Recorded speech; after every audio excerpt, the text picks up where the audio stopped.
Okay, Dan, we're live. All right, welcome everybody to Wall Street Reporter's next Super Stock live stream, April 26th. We're coming to on a great day when markets are crashing. The NASDAQ is down, I don't know, a couple hundred points. The biotech indexes are down.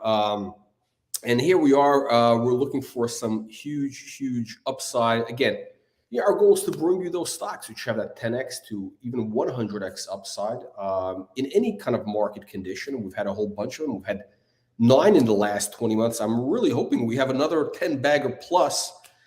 I've been saying this for a while, and Dan, you're gonna have to help me out here. We're gonna have to make PharmaDrug the next 10 bagger. You have to do everything you can to get those clinical programs advancing, build out the biotech assets so we can get to that, where the company's fairly valued. Anyway, with that said, we are back with PharmaDrug, Daniel Cohen, CEO. Daniel, welcome to the program. Thanks for having me back. Absolutely. So we're going to have, I think for today, there's been a lot of news. Look, the company, anybody who's been watching the news flow recently, they see that, PharmaDrug keeps advancing, the pipeline of assets, you're going after multiple indications, from oncology to infectious diseases to glaucoma, ophthalmology, I guess. All of these are, multi-billion-dollar market opportunities. So the company has multiple shots on goal after these multi-billion-dollar opportunities. And again, the real value creation is happening now. So, again, for anybody that's brand new, we don't have to wait till these drugs are potentially approved by the FDA and they enter the market. I mean, the value creation starts as the company advances the clinical programs, the lab programs, brings out more data, and all these things kind of advance. It ascends that kind of ladder of valuation. So I think today we'll do the live stream and I'll ask you a couple. We'll do an update, and then we'll open up for audience questions. And please, guys, it's your questions that make these events special. So please ask Dan your questions. I know Daniel will be very happy to answer them, and then decide for yourself if PharmaDrug is going to be that next 10x, 20x, maybe 100x. We haven't had 100x yet. We had a 50x, so hopefully could be 100x, right? I mean, why not? $10. Actually, no. From here it'd be $5. That's not a big number, is it? There's $5. That's cheap. Sure. Okay, so with that said, let's get into. I think let's start with the DMT, the Glaucoma Program. Yeah. The big news is your partner, the Terasaki Institute. They delivered the. I guess you're referring to it as the prototype medical device for delivering the DMT to the eye. And again, this is a potential therapeutic for glaucoma, multi-billion-dollar market opportunity. Yeah. Daniel, can you first of all give maybe for anybody who doesn't know, give us a little background about Terasaki so people know this. I mean, this is like a major. Well, Terasaki is a world-class lab. They were actually, I think, pulled out of UCLA, and some of the people behind it are definitely top scientists in the U.S. and even on a global scale. So we couldn't have found a better firm to partner with. They also have a lot of expertise in developing delivery technologies, and specifically even for the eye. So they were an obvious choice for us, and we've been doing some really good work with them. Though the work takes place at their labs because they're the ones who have the license to deal with psychedelic compounds, which DMT is. So we've done a lot of good work. Before we went into the lab, our chief science officer, Paul, who's been on the show once, he came up with 6 different versions of DMT analogs or reformulations, and we narrowed those down to 2, and we acquired 2 to start doing the tests on. We ended up adding a 3rd, so sometimes you hear us talking about a 3rd. Is it in there? Is it not in there? The reality is that we used it. It had some good efficacy, but it has some issues that it's not really in the running. We just continue to use it so that we have good comparisons when we do tests. So at this point, what we've announced in the past and talked about on live streams is that we've done toxicology, tests, and it seems to be well well handled by the eye, well tolerated by the eye, which is important because the first company that had issues with or that had thought of this idea was in the 90s, and they ended up doing it as an oral pill, which had some complications because taking DMT orally can have complications. Okay. So that's why one of the reasons why we want to go directly into the eye. So we did that, and we found that it was well tolerated by the eye.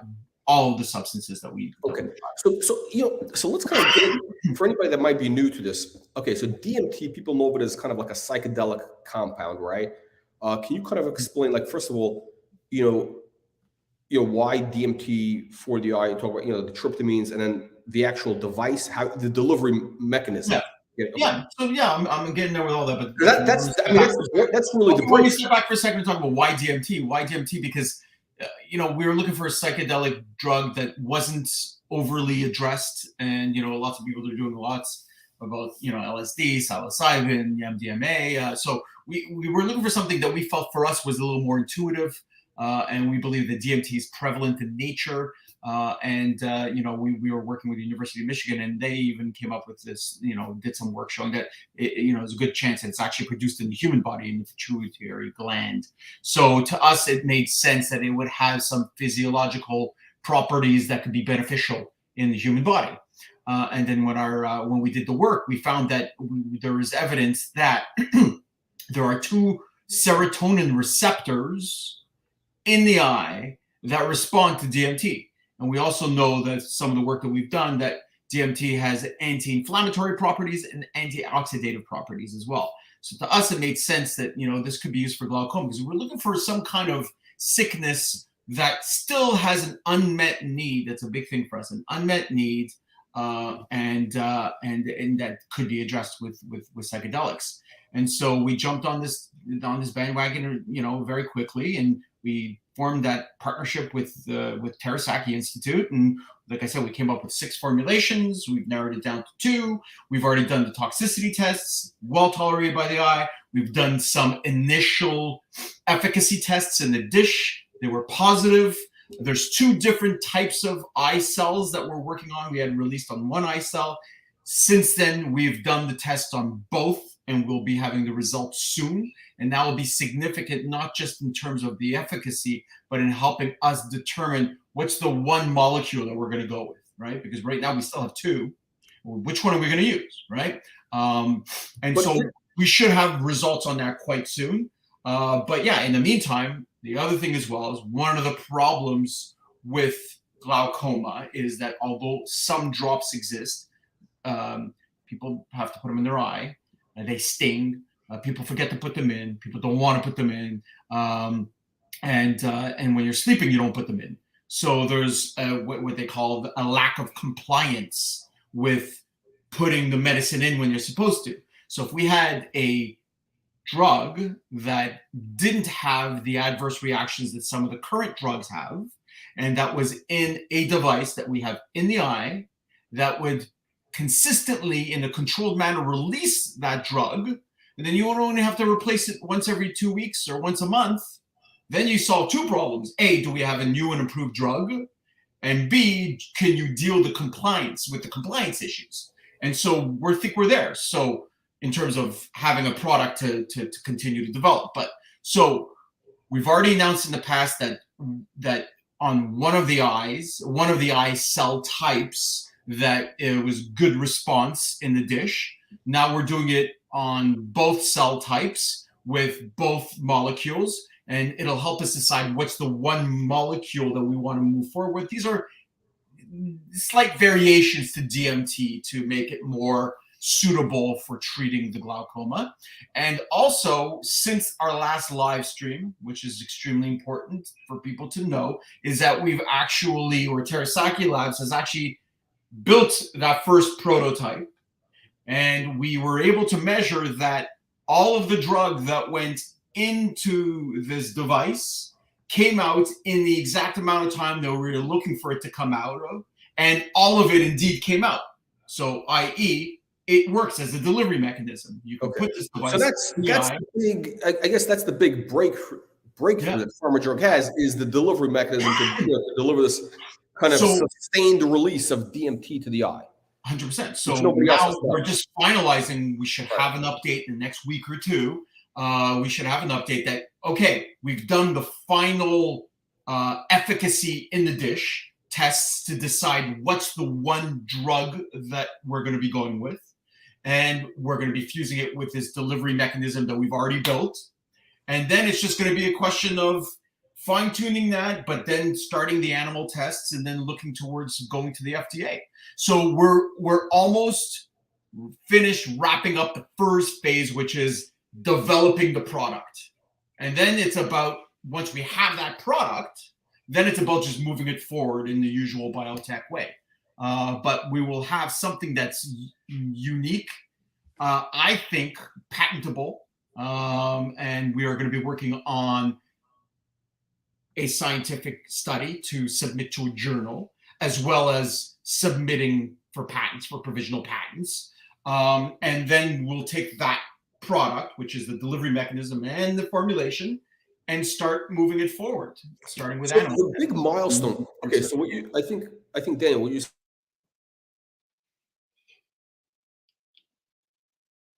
said with milestone is when you get this provisional patent, right, on the glaucoma, the delivery mechanism, I guess the whole system, if you will. Yeah. That actually is another, it's, what is it? I would call it a repricing event, where all of a sudden now, that, I mean, again, the glaucoma market is multi-billion-dollar market, worldwide. Yeah. There's your therapeutic, this kind of a novel therapeutic delivery mechanism, etc. That could have a substantial market opportunity. So I think once investors take that into consideration, and now that there's a patent, a provisional patent, you're getting into the animal. Low could be 100 million. The company itself does the 100 million valuation right now. We have a $15 million valuation right now. That's what I'm saying. Right. So I mean, like, once you have the provisional patent on the glaucoma therapeutic, right, the delivery device, how much is a company worth at that stage? 100 million? Okay, maybe less. Maybe it's only 50 million. Depends on where the market is. Right. It depends on where the It depends also on the broader biotech market. Right? At the bottom of the biotech market, it could be worth 30. Right. Worth 500. Who knows? But we have to address that. We're creating value. We're creating value as a catalyst that should, revalue the company. And so my shtick that I used to use last year, if you don't mind me using the word shtick, but just to be honest, was that if you're going to want a commercial psychedelic strategy, you're going to need three things. I used to call it the Holy Trinity. You need a unique indication. You need a sickness, not everyone else is not going after it. Something unique. You need a unique formulation, because you can't patent LSD. You have to, and everybody's coming up with their different formulations, but it's something you do need to do. But then the third one, to me, is the clincher in terms of developing the IP that makes you unique, is, do you have a unique delivery mechanism? Because once you have that, and that's part of the solution, that's something that really gives you commercial value, IP that has commercial value potentially, right? Yeah. So that's our strategy. So again, what we've done up to now is we've two molecules. We've done the first stage of that prototype. I've tested it. It works. And now we're going to come up in the next couple of weeks the final efficacy test to decide what's the one formulation we're going with. So this is our prototype. This is our formulation. Boom, we got the product. Now let's start moving the product forward. We're creating the product now. Then we're going to be moving that product forward, right?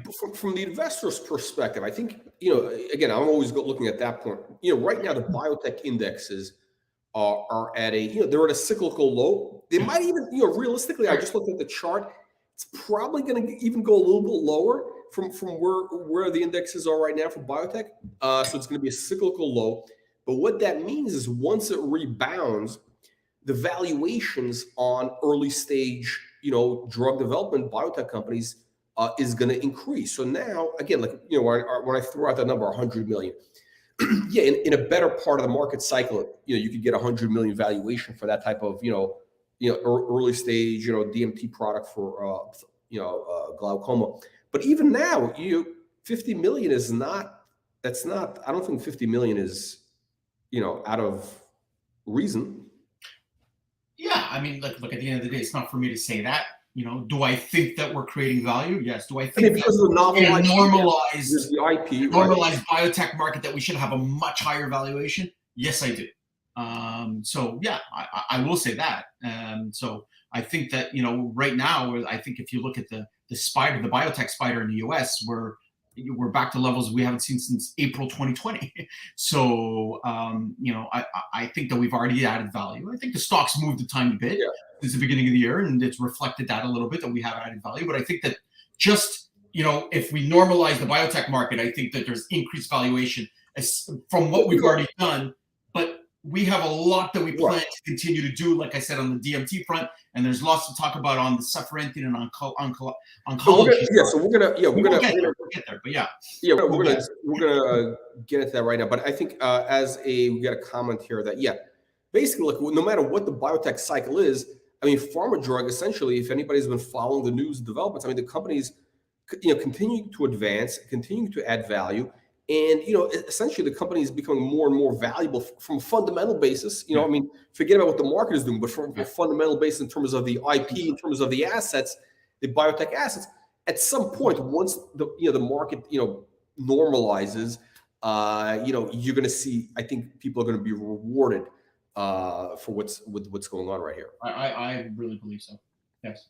Of course, this is not investment advice. It's just an opinion. Okay. With that said, Daniel, let's get into the real kind of the core of the company, which I think is the core is kind of the Seferentine based therapeutics for oncology, and then we'll also address the other applications for infectious diseases, which we haven't talked about yet. But before we get into the oncology program, just a quick update. Again, we do get new people, so just why Seferentine and what you're doing there. Yeah, so Seferentine is a drug that's been in use in Japan safely for 70 years. So I can't overplay this, that the most important part of getting into a clinical trial with the FDA is safety. If I could convince that there was 100% safety on a drug, which was never 100%, but to prove a point, if I could prove that there's 100% safety on a drug, they'll let me try for anything, right? Right? Because it's safe, right? So, that's the most important part. And so we got this drug's got 70 years of safety data in Japan. So it's not, a country where you're worried about their institutions and do they know how to track, pharmaceutical safety. It's a country that is good at that. And so we know it's a safe drug. The problem was that, the only way to get the full effect of it was to use it intravenously, which is like, you're not going to go and sit in the hospital all day, every day, tied to intravenous, or it just doesn't work. The problem, the pill that they've also had a pill, is that it wasn't being received properly by the body. It wasn't, only 6 to 7% of the drug actually went into the bloodstream. So it wasn't, the efficacy wasn't there for more serious things. So, what we have is a version, and it's patented. We have the exclusive rights to the patent, and it was developed in the US. And it's that it basically turns it into a highly soluble version of it in a pill.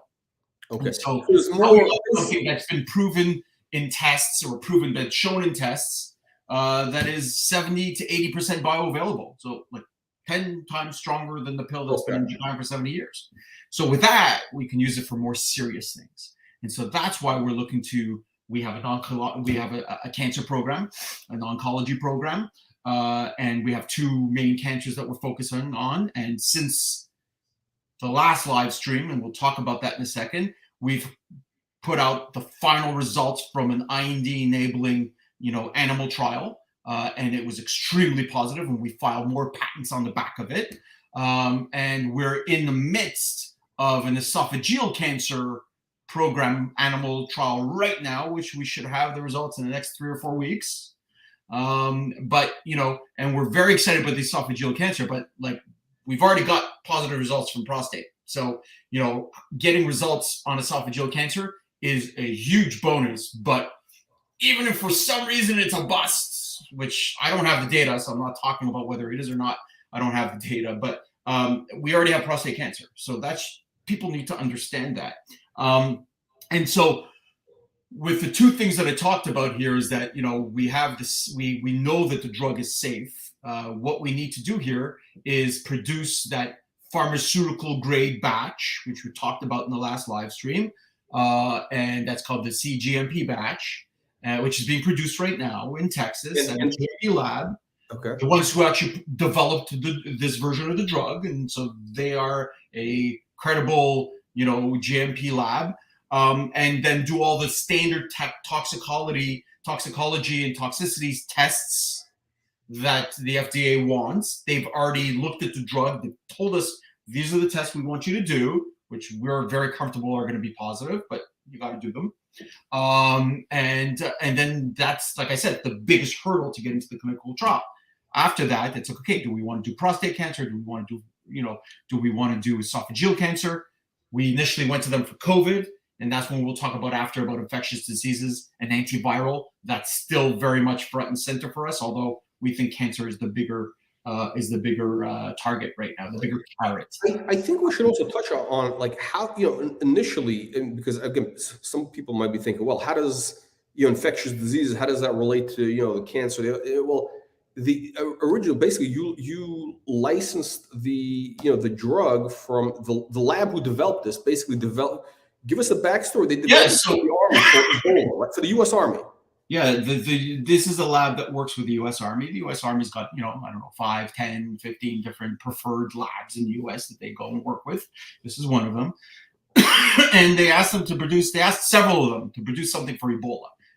The Ebola was rampant in Africa, and, the U.S. Army, if they're going to have troops, they have troops all over the world, and they're going to have troops on the ground where there's Ebola. They're going to have to make sure that there's a drug to treat their own soldiers who may come down with Ebola. So they asked this lab to produce a drug for it, and they produced this. And they did all the animal trials that they felt was needed. But by the time they finished it, the Ebola had subsided and it wasn't needed anymore by the U.S. Army. So that's where the drug was created. So this formulation was actually put together as an antiviral, and it was tested on Ebola.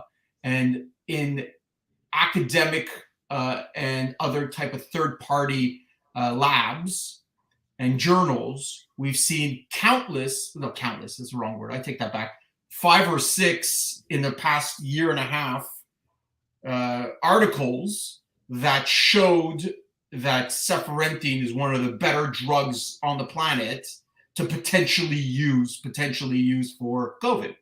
And so we decided to approach that. And so that's what we originally went to the FDA for, and that's to use Seferentine as an antiviral for COVID. Now, they looked at it. They gave us basically what we need to do to advance this as a COVID drug. And like I said, almost all of the work is on the safety side, on the drug, on the, it's called the CMC, the development of the Seferentine. They just said do some confirmatory, tests that have already been done by third parties, because you've got to do it yourself and show how it interacts with some of the other drugs. And we're going to do those, and those are not really a big deal to do. But that opens the door to, let's really explore this as an antiviral. And let's not just say, hey, this would be good for COVID. Is it potentially good for COVID? Is it good for Ebola? Is it good for Zika? Is it good? So we're going to probably 200. I think there's like 200 very serious infectious diseases, right? And yeah. There's only vaccines. I think if I saw this in the Moderna, that were developed. Yeah.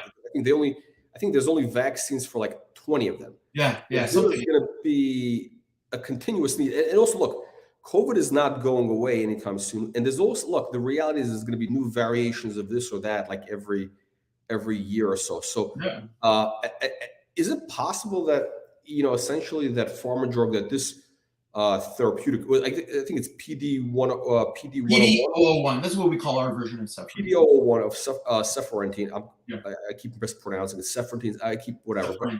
But anyway, so is it possible that it could be really a platform, like one pill for any infectious disease? Could it be possible? I mean, potentially as a sort of I don't want to say cure all, but a Let's not kid ourselves. A lot of the drugs that were put forward for COVID were drugs that already existed, right? So this concept that a drug can be repurposed is not new. It's not off the wall. We're not saying anything that hasn't been done with many other drugs. Drugs are often repurposed. Drugs have a certain type of efficacy for a certain type of sickness, and then we find out that that way in which it acts can actually be used for another type of sickness, right? And so that's what a lot of the drugs for COVID were put forward. That's what they were doing. So I think there's a huge potential here to have a platform drug that can potentially be used for many different types of sicknesses.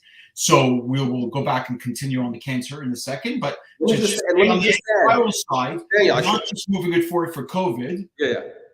We're going to want to do what we did for cancer, which was we started with 60 cancers in a dish, then we brought it down to 23, and then we did 2 animal tests. While COVID is still up there, what else is out there? Like, we went out there saying we're going to do esophageal cancer, but let's look at 60 cancers to confirm that esophageal cancer is the best potential and to see what else. And we ended up with prostate. And so let's do this process again with viral, and we're going to do everything we need to do for COVID. But in the meantime, do that broad stroke, brush stroke, and find out what other viruses can this potentially be used for as a process. Because I think that process that we did for cancer was extremely beneficial. Like, we ended up finding prostate because of it. Who knows? At the end, we may end up just leading with prostate cancer. We don't know that yet, right? So we're going to do the same thing for virals, for viruses, and Seferentine is an antiviral. We'll probably look to start that in a couple of months. Yes, I would say, like, for investors right now, so what makes PharmaDrug compelling is that so we talked about the glaucoma aspect, kind of the glaucoma platform that you have, that's potentially a multi-billion-dollar opportunity, and that in itself, again, the IP that you have, the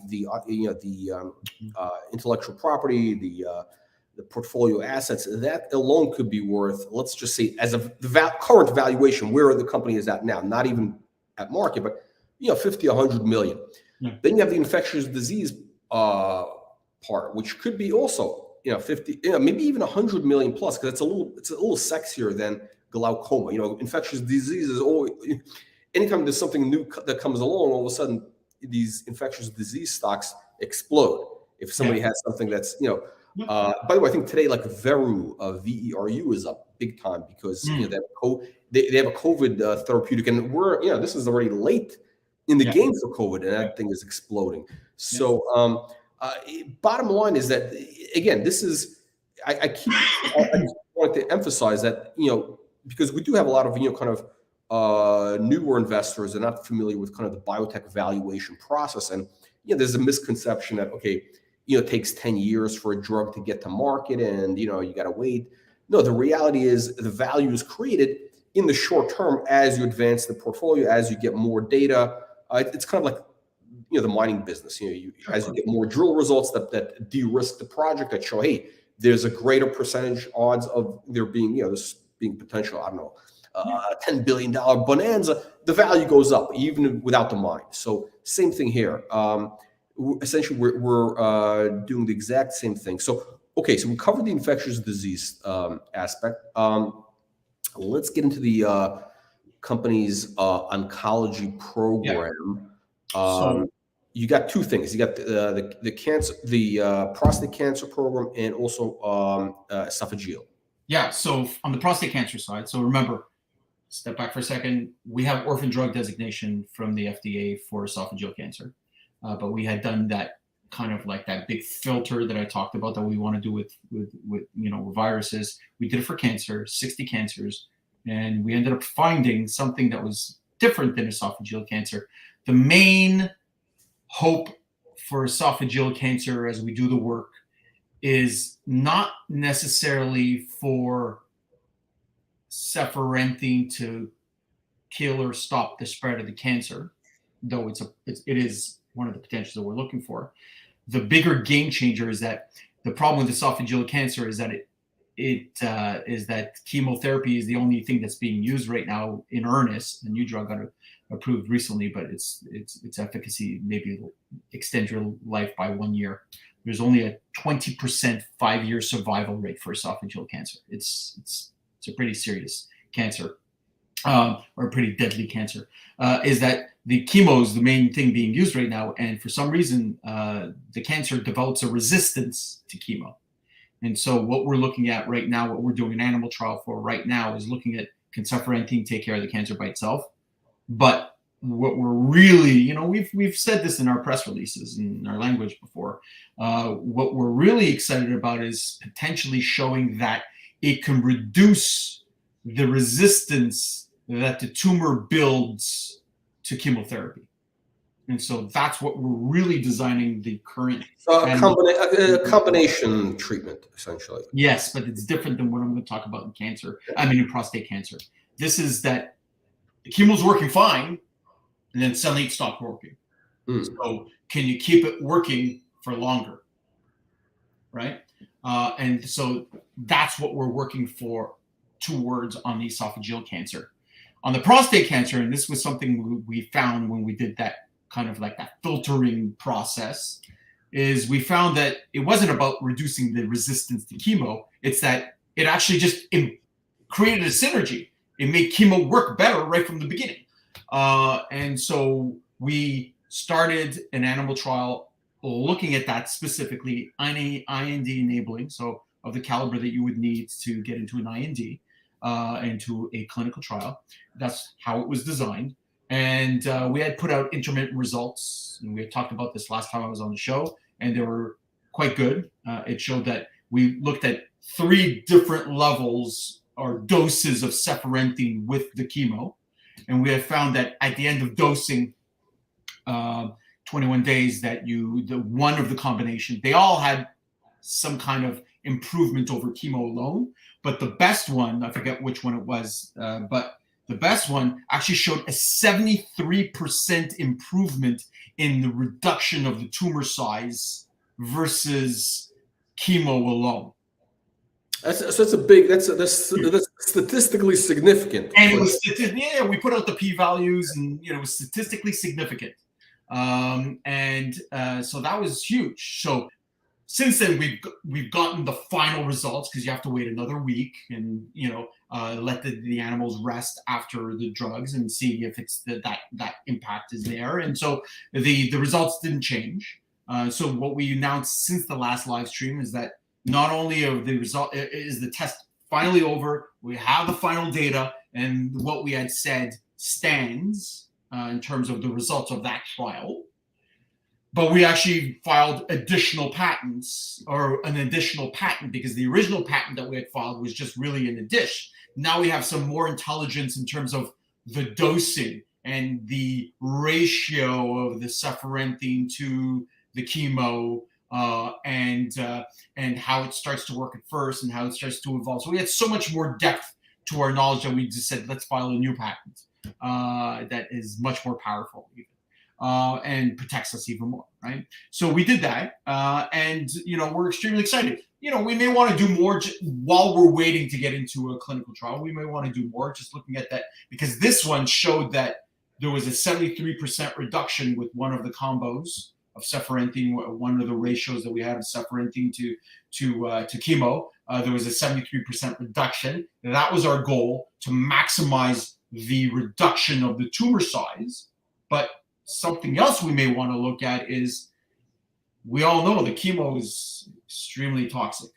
And so the question is, can you kill the cancer before you kill the person, right? And so could we actually find a way to maybe not just try to reduce the tumor size, but maybe try to find a way to make the chemo itself less toxic?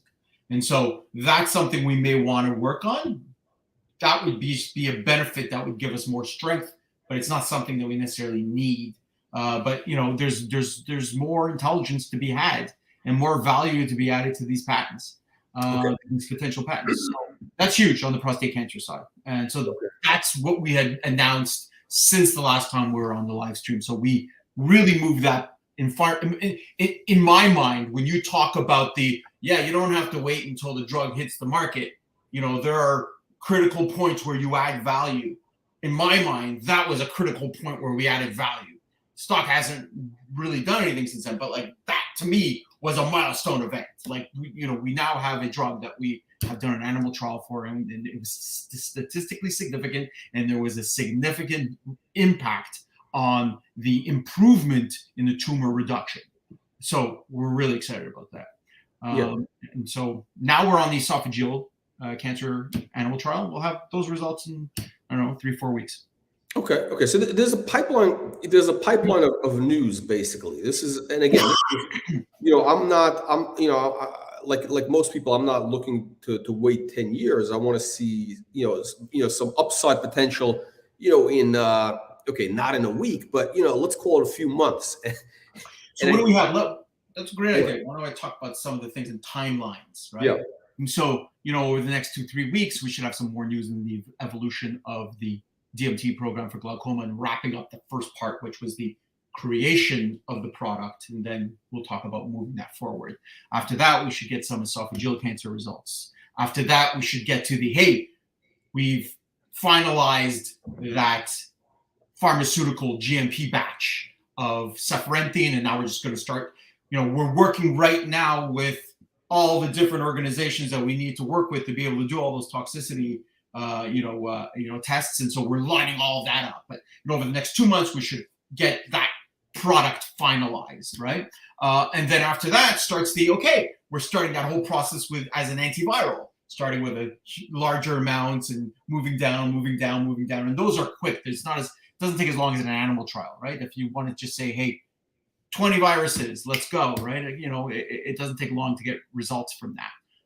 So, the next 3 months has got, finalizing the first part of the DMT, getting more esophageal, or getting some esophageal cancer, getting some Seferentine updates, and then starting the antiviral. Those are all things we're going to be continuing to move PharmaDrug forward with. So there's lots of developments. This we're just getting started. Yeah. So I think the again, I'm referring to it as sort of like a universal antiviral therapeutic. Potential. I mean, we got to do tests, right? But but if you actually look in the literature, if you go into PubMed and you look at credible scientific journals, I'm not just speaking off the cuff here, and we list a bunch of them in our press releases. You go to the bottom of the press releases, and there's footnotes and there's references. We show you where, even on our website, these are credible scientific journals that have done studies on Seferentine as an antiviral. Okay. So there is, so essentially there is, again, I'm thinking, so there is a real potential that PharmaDrug could have this kind of universal antiviral, based on the Seferentine platform. I mean, that could be worth billions of dollars. I mean, because we've seen, that. I wouldn't say universal, because I don't think there's such thing as universal antiviral, but a multifaceted antiviral. Yes. Could you have something for COVID could be used potentially for Zika, right? As an example, right? Doesn't necessarily mean it's going to be used for shingles, right? But something that could be used for many different, just an antiviral, right? Yeah. Interesting. Okay, let's get into some audience questions here. Ryan is asking, could this? He's referring to the glaucoma drug. Could this delivery mechanism be used for other treatments of the eye, or will it be specific to DMT? Can they do it on their own? So, because essentially, you haven't really explained what the delivery device is yet, because we're going to want to file patents. So, I mean, you can probably guess what it is, but if I say it, then it's harder to file a patent, right? Okay. But you can probably guess what it is. For sure. The substance that it sits on and the concept of the drug coming out in a controlled manner is not unique to DMT. In fact, it's probably, the Terasac had already known that they could do this for other drugs. So this is something that could be used for other potential, sicknesses. Number one. Number two, I think with the second part of that question, there was a second part of that question. It's kind of gone. Will it be easy for users to change on their own? And that's what we still have to decide. As an example, can we make it easy for users to change on their own? Yes. Do we want to make it more as something that you have to go to the eye doctor to change?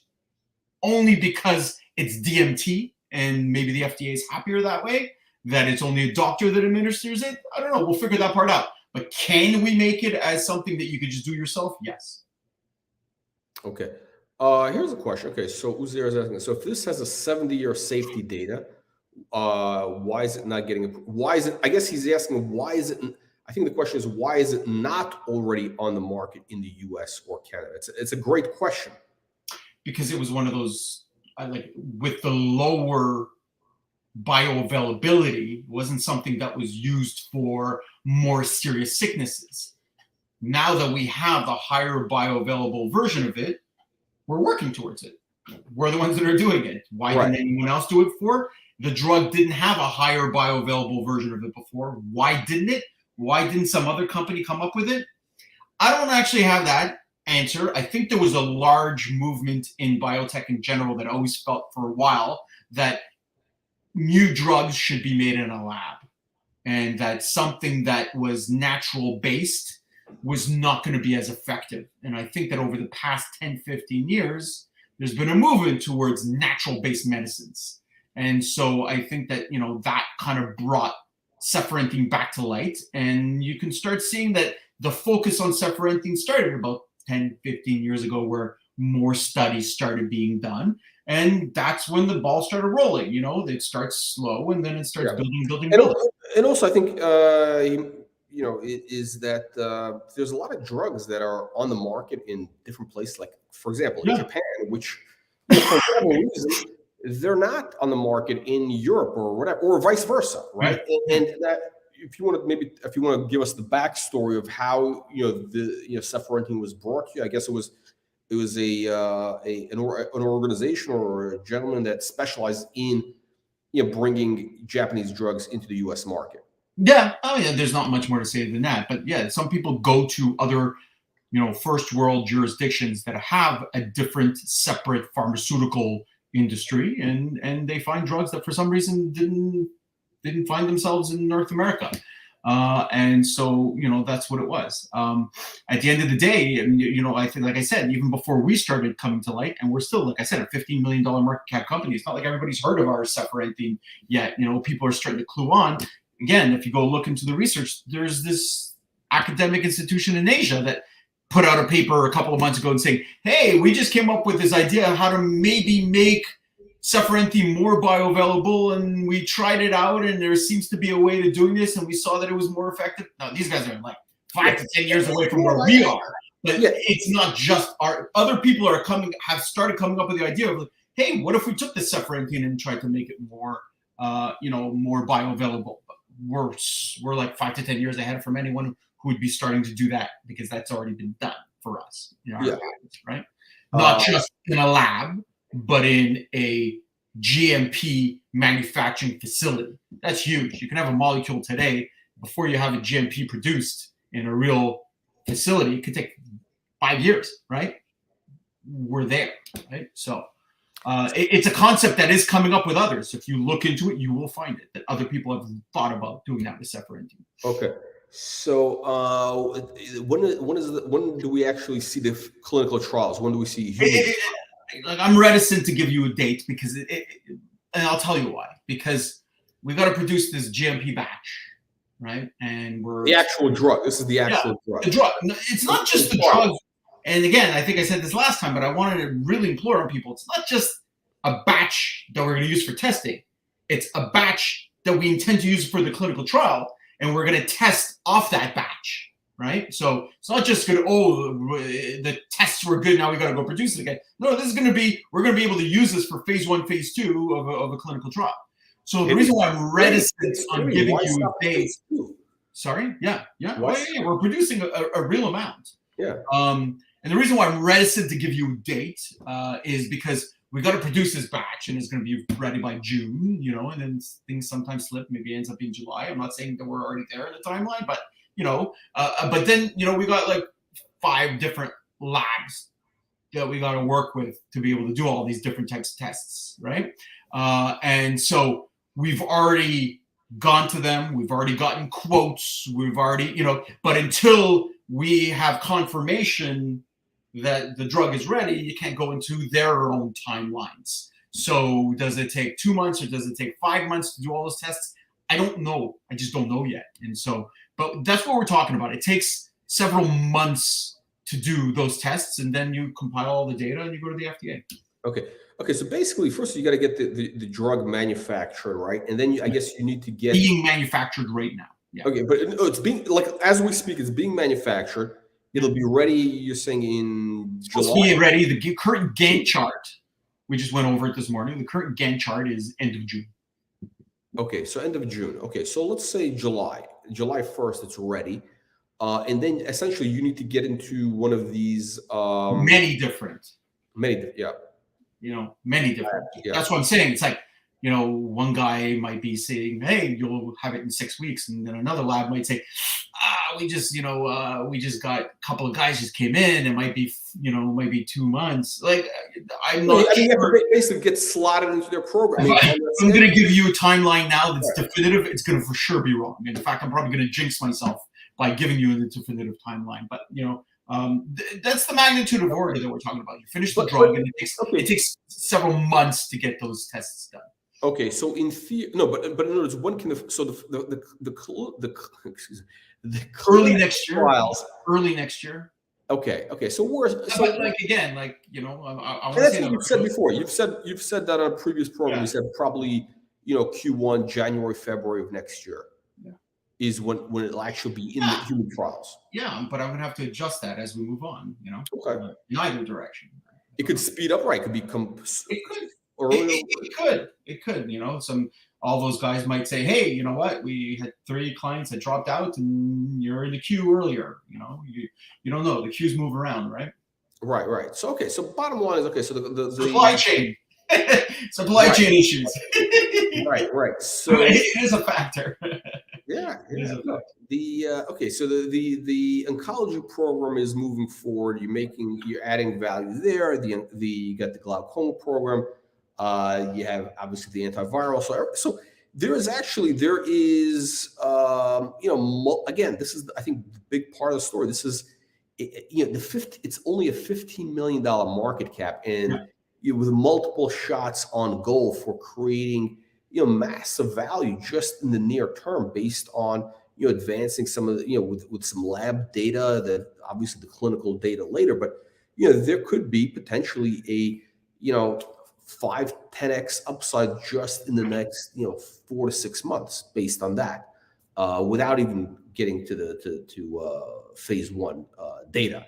Mm-hmm. So anyway, again, my opinion, it's not. I know that's not the official company line. Just want to make that clear. I'm supposed to be saying things like that. Right, you're not. I mean, yeah. No, all good.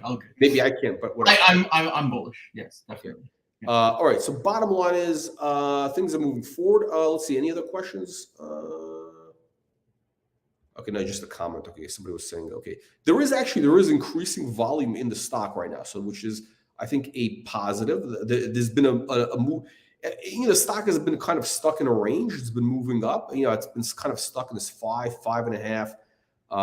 But it is what it is. Want to make me talk about the chart? And all I'll say is that we had a phenomenal month in January, and then things pulled back. But then we started coming up with those press releases that showed that we were doing things, and I think the market's now.